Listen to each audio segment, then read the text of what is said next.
Hello and welcome to this episode of MLavontelle Takes LA, where I'll be discovering fresh, new and emerging talent here in Los Angeles. So today I've got with me music producer, sound engineer and artist as well. You've been doing amazing. Your name is Young Onassis. Yes, Young Onassis. You got it. You got it. Onassis? Yes. Onassis. Onassis. Do the British say Onassis? Yes, they do. Okay, so I'm not wrong. I'm not wrong. No, she ain't too wrong. Cool. But I'm going to say Onassis. Oh, okay. So you got that little American twang to it. I'm going to say Onassis. Now, you've worked with people like Def Jam Records, Maybach Music, Atlantic Records. You've been doing amazing. Thank you. So I just want to first start with, how are you? How are you doing? Doing great. Feeling good. You know, we just had some donuts. Yeah, got a little sugar rush they today. were so good. What was the place? Where did you get them from? Trejo's Donuts. Okay. Los Angeles, Hollywood Boulevard. On Highland. Shout out to Danny Trejo. They you know what it are is. good. Yeah, that was fire, right? Lovely, succulent. Thank you for the that. best. You're welcome. Thank you. Yeah. So you're based here in LA. Yeah. But you wasn't originally based here in LA. You come from Phoenix. Yeah, Phoenix, Arizona. Right. So do you want to tell me a bit about how it got, you got started? Yeah. Because you didn't start as an artist. Right. You kind of transitioned from doing music production, etc., into being an artist. Yeah, so I want to know like the starting point for you, your initial steps into the music industry. Okay. So I went to an audio engineering school back in Phoenix. This was a few years ago, and I learned, how to do engineering. And when I finished the program, they had an internship, and I chose to come to LA for my internship. And I had an aunt that lived here, so when I moved, I was just grinding, staying on the couch, you know what I'm saying, and just like getting my network up, building relationships with people, and I was working at all the major studios as an engineer. Nobody knew that I rapped or, that I did anything else, because, as an engineer, you don't really want to blow up the spot. You want to be professional. You don't want to be like, yo, I got beats, you know what I'm saying? That's not the move, you know? So I had to keep it on the low for a while, and just kind of build up my relationship and my reputation as somebody credible in the business. And how was that for you? You said you went to music school. Yeah. Was that beneficial at the time? At the time it was. I think so, it was, because I didn't know anybody in the music industry, you know? So to be fair, it was like, how do I even... It was like anything counts at this point. You know what I mean? You just need anything. Whatever I can do to get right. it done. I get you. And your first big gig was actually quite a big gig. Hold up. Yeah. With Chris Brown. Yeah. Wow, yeah. Your first big gig, That's as crazy. a first big opportunity in your career, that is massive. That's true. People might say, oh, my first big gig was, I don't know, just doing something for someone, but it's not as big as this. Chris Brown, that's real. right? So you got there was an internship opportunity or something at your college. You went down there, you was like, all right, you didn't know what to expect. You didn't even know Chris Brown was going to be there. No. And what I liked about this is that you've kind of stressed the importance of taking every single opportunity, because you don't know where it's going to lead you. No, but tell us about that anyway, because I know I'm not going to say it as excited as you can say. So you tell me. So first of all, she did her research. She's the truth, right? So I was working at the studio that I was talking about, Westlake. I finished my school program, and I was doing this internship. And like I said, I was just working for free. And one day the studio manager sent an email just saying, would anybody be available to volunteer today? And I was the first one to respond. Yo, I'll do it. I didn't even know what it was. Turned out that it was a recording session that they needed somebody to be on, and Chris Brown just happened to show up that night. Amazing. And I got to personally interact with him. I got to even record him, because my engineer stepped out of the room and I had to step up. So just being present and saying yes, and not being afraid of the opportunity. I was able to have that. I'm telling you. So from there, where did you go? What kind of opportunities followed from that? So from there, the studio manager saw that I was reliable, trustworthy, so he allowed me to do more sessions. So I got to be in the room with Jeezy after that. I got to be in the room with Rihanna when she was doing We Found Love in a Hopeless Place. Wicked. It was crazy. Mentors, y'all say, right? Yeah. So were they like your mentors almost? I would say so. In some aspects. Yeah, definitely, because I got to learn from them, and just watch how these artists at the highest level moved, how they performed in the studio. So I was just really just a fly on the wall, just learning. Okay, when it's my turn, that's how I'm gonna do it. And that's what I'm gonna do for myself. So at that stage, you wasn't an artist, was you? Not to the public. I was still writing on my own, recording at home, perfecting my artistry, but I hadn't put it out there yet. All right, got you. Exactly. So when was it that you chose to become an artist, and what made you take that transition as well?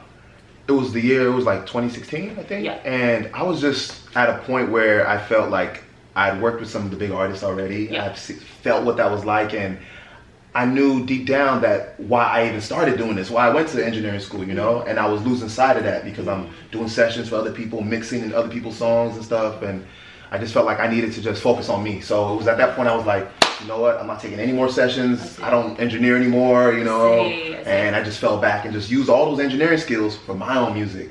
So now I'm recording myself, I'm mixing my own songs. Do you know what, that's so interesting. I always feel like the production side of things always helps to start in an industry. Like I started with radio production. Okay. And then that helped me so much with radio presenting.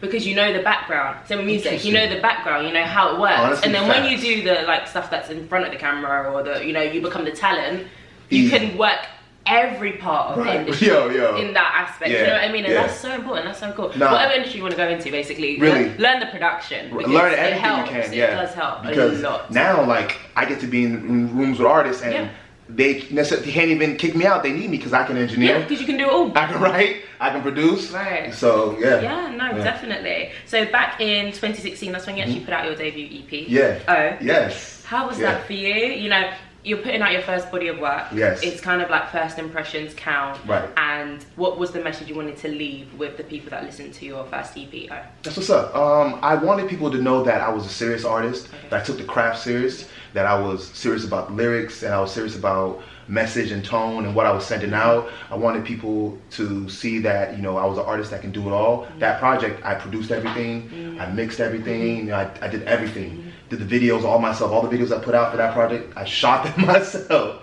Yeah, so you know what I mean? Like, I had a digital camera, I had somebody that had a drone, I learned, you know, Adobe Premiere. I just started teaching myself all this stuff. And with that project, you know, it was really a great experience. I did shows off of it in San Diego, and it was a great response, and it showed me that, okay, there's an audience for me. You know, I have a fan base that I can cater to. I just got to keep going with it. You know, last year, February, you then released another not a body of work, but another single, Bust It. Oh, yeah, so that, I feel like that was quite different. Yeah, it was. It was like really different to the EP. Was that intentional? It was intentional. Okay, what were you trying to do there? With that, I was just trying to be more, I guess, have more appeal, because I felt like, you know, with my EP, like I said, I was focused on lyrics. You know, I was focused on subject matter and, you know, being, you know, more conscious, you know. I could tell, I could hear like the conscious rap. Right. But I love that stuff anyway. And that's still there, you know, and with my album that I'm going to put out next year, or this year, you know, you'll get elements of that mixed with other, you know, flavors as well. So, but with Busted, I definitely wanted to be, you know, a little bit more, show that I could, that's a part of me too. Versatility. That's the biggest thing, you know. There you go, versatility, yeah. What do you feel in regards to like people that say, you know, say you are a conscious rapper and then you change it up, and then some people like to side-eye people because they're like, oh, you're selling out. Right. Even though I don't agree with that. I feel like you're allowed to be whatever you want to be as an artist. You can change it up whenever you want to change it up. You're an artist. It's art. Right. So, but what are your thoughts on that? Honestly, I think that we're creatives, you know, like life isn't one way. You know, the same person I was today isn't the person I was 5 years ago, you know, so my music is the truth that reflects my life, and my life is dynamic and changing always, so that has to be reflected in the music as well. It just can't be one way. Yeah, definitely. And you said in a previous interview that it's so easy to get caught up in what's hot and sound like what's hot just to be accepted. Right, yeah. So important. How would you describe your sound in your own words? I always have a hard time doing that. You may not be able to categorize it. I know. Like, oh, it's rap or it's hip hop, because it may not just be that. But how would you describe it? Say I'm someone, I'm just like, oh, who are you? I have no idea who you are. I'll be like, tell me about your music. I would be like, yo, my music.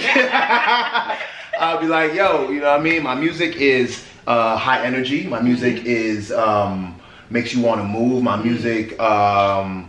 My music is, people tell me it's versatile. People tell me that I sound like sometimes Nas. People tell me I sound like J. Cole or Meek Mill's energy. I get those type of, you know, comparisons. So I would say that my music is very, you know, it's truthful, it's honest, it's high energy, and it's versatile. Yeah, for sure. Well, on that note, is there anyone that inspires you musically? Oh, hell yeah. That you can name? I mean, I said Meek Mill, definitely.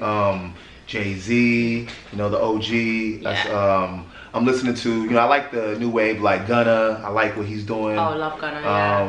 I like, of course, Future, 2 Chainz, the way he's rebranded himself from Titty Boy to 2 Chainz and who he's become. And, I follow all the OGs. I follow everybody popping. Roddy Ricch is, oh my goodness. one of the homies. His latest album, debut Come on, man. Come on. Crazy Crazy talent, man. Blessed, fortunate, to have a relationship with him in his camp. That's a sick. That's one of the the people that I connected with early at Atlantic Records when I started working there, and I was there from the beginning when he was so I got to see that as well. Well, I'd like to see a collab between you two. Yo, Roddy, let's do it. Let's do it. Dombo, let's get it. A collaboration between the both of you. Hell yeah. Like going forward, who could you see yourself collaborating with? I see myself collaborating with, again, because I am versatile, so I see myself doing things across genres as well. I'm Nigerian, most importantly, so you're gonna get that African flavor. You dig? You feel me?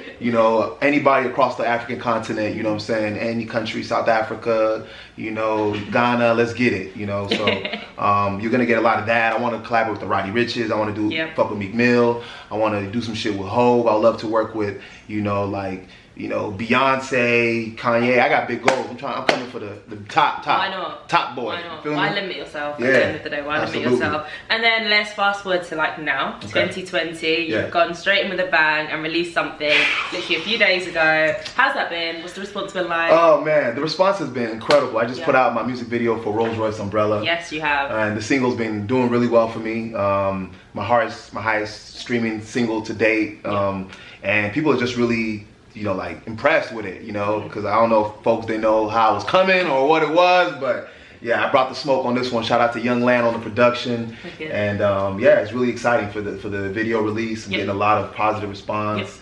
And I'm just excited to show what else I have coming next. So what else do you have coming next? I'm dropping a single actually this week. Oh, already? Yeah, this week, yeah. We're great, okay. Put on next, pressure, This one is called Tappanyaki. It's the beat is crazy, the concept is dope. Similar to Rolls Royce, Bust It, or maybe more on the EP side. This one is. Where are we kind of going with this one? This one is it's similar to those. It's kind of like a trap feel. Okay. But the concept I took with the song is Asian inspired. Tappanyaki is, if you guys have been to Benihana, that's when they cook. I have, yeah. When they cook in front of you, that's called Tappanyaki. Oh, okay. Okay, learn something new every day. I'm here to teach. Oh, sick. So how has that inspired that song then? So the beat is just this crazy Asian sounding thing, and I just took the concept of Tappanyaki, on a pan, whipping it up. We cooking, we getting to it. You know what I'm saying? Sick. And it's hard. I can't wait for y'all to see that. Sick. And on another note, you've actually founded your own company, Your Vision. Oh, yeah. Back in 2009. Yeah. Incredible. What was it that made you want to start something of your own? Is that something you've always wanted to do? Yeah, definitely. It really took shape after I finished my engineering school, because I saw when I moved to LA, like I said, I was interning, right? So then all my classmates, nobody had opportunities for work, So I always envisioned okay, if I could put myself in position, where I'm working with labels, with the Roddy Riches, then I could provide other opportunities for the people I came up with, So that was the mindset behind starting Your Vision, so I could put other people on, producers, engineers. Wicked. And tell the people how they can, get involved in that, and with the Right. You can shoot me a DM or Young Onassis. You can go to Your Vision Entertainment. It's spelled UR Vision, VISION Entertainment. Hit me up on Instagram. Shoot me a DM if you're a producer, songwriter, engineer. There's opportunities for placements, to work with other big artists, to connect with beautiful people like this. Sick. So tap in for sure. Sick. Yeah. Thank you. And thoughts on the UK scene? Have you been to London? I spent some time in. I spent a little bit of time out there. Let's say your accent. Go on, give it to us. My accent? Damn, you gonna do me like that? Say hello. My name is da da da da da, and I'm da da da da da. Hello, bruv. My name is Young Onassis, mate, and You're right. Go. Okay. Hello, bruv. My name is Young Onassis, and I'm a chipper mate from Los Angeles, California, and I'm a rapper, and I'm swagging with my homegirl right here. Fuck with me. Wait. What's it? And I'm looking for the ping tangs. What's the ping tangs? Ping tangs come. Is that how y'all say it? It is. All right, ping tangs. Unfortunately, it is how we say it. Yes. What's it? Okay. Let's dissect this. Okay. Yeah, I've been waiting for this. Right. Okay. So you haven't been to London then? Or you have? I have. You have? Yeah. Well, your accent's not the best. But Okay. Well, I mean, you know, I tried. Where have you been in London? I actually stayed with friends and family in East London area, like Okay. near the southeast, I think, where O2 Arena is. Oh yeah. So I spent some time over there. Do you come there regularly? Not too regularly. I was just there last summer. That's when I went. I see. Was that your first time? My second time. Okay, so you've been there twice. Yeah, been there twice. twice. Okay, cool. And how did you find London? I actually liked it better this time around. Be quite honest. Oh, how comes? What changed? I just think Brexit?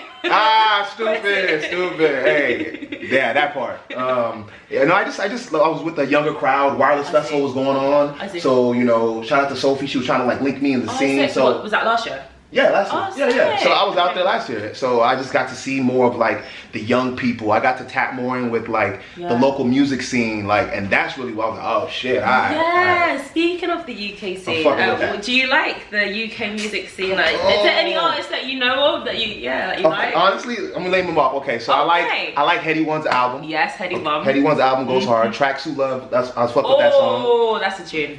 OT Bop, NSG, that's my shit. Alright? NSG, that's my shit. Okay, I fuck with that. AJ Tracy goes in. AJ Tracy. Of course, Dave. I like Dave. Yeah. I love Dave. You know, Stormzy. You know, and I even like some of the OGs, like So Solid Crew. You know what I'm saying? What you know about that? No, I love everything you said. You dig? I love. So Solid Crew, you know, and Top Boy, the dude, Duchesne, he's an artist as well, which I didn't know. So once I learned that, don't actually. Right, and he has this new song out. I think it's called Top Boy, and you have to check it out. It goes hard. Exactly. Yeah. Oh, sick. Okay, cool. What words do you know from the UK? Okay. So you got the painting. Painting. It means a good-looking girl. Oh. Yeah. Painting. Holla at me. So if a girl is good-looking, she's a painting. We've got buff. Heard of that? No. Buff Daddy? Yeah, do you know Jay Huss? Yeah, I do know Jay. So he says Buff Daddy. Okay. And he calls himself the Buff Daddy. That's hilarious. Because he thinks he's the Buff Daddy. Does it mean like buff? Like sexy. Oh, okay. Which is quite contradictory actually, because he calls himself ugly as well. But we'll get into that another day. Okay. Yeah, so we've got buff, we've got painting. What about fit? I feel like that's really like old British slang. Okay. Very old school. And last but not least, your name. So I know you've got inspiration from Aristotle. How did the name come about? So it's an American type of thing. So there was, we had a president, John F. Kennedy, JFK. Yeah. He was married to a lady named Jackie Onassis. She became Jackie Onassis. I see, yeah. Okay, so when he died, his wife married Aristotle Onassis, who was this very wealthy Greek, you know, billionaire who was involved with shipping and all types of other industries. You know, so me taking his name, Young Onassis, is like how Jay-Z then flipped Rockefeller to Rockefeller. I see. It's a very popular, powerful American name. Onassis is a powerful American name. So, you know, I'm just identifying with that, you know, legacy. I am a young Onassis. You know what I mean? I'm a young Onassis, a young boss, young baller, mogul. That's the I get what you mean. I get what you mean. It's nice. It's powerful. It's very powerful. That. Very. I like that a lot. Thank you. And plans for 2020. Just tell us plans what you for got 2020. coming up. More music. Dropping more music videos. Just more content. Tapanyaki's coming out January 23rd next week. We are dropping more music videos. The album coming out this year as well. So just follow me online, Young Onassis on Instagram, and stay tuned because we're about to go all the way up. All the way up. All the way up. All the way up, mate. Thank you so much. Thank you so much. This was amazing. Thank you. And I hope that, you know, next time I'm in London, you know, you can show me around. And you'll know some new words. I know some new words. And your accent will improve. It'll be way better.